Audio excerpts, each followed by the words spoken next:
Ms. Charlotta, you may stand up for the moment, please. I make the following order.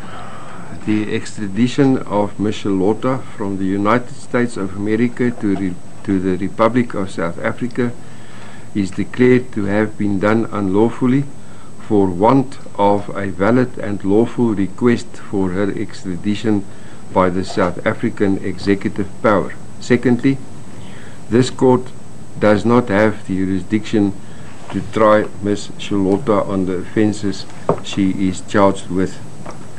Charlotta, you are free to leave.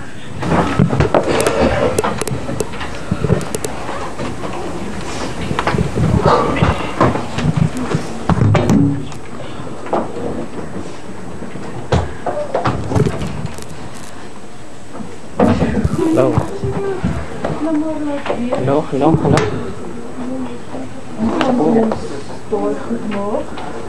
Want hy het gesê sy moet terugkom wanneer hy die toestemming gekry het van jou kind.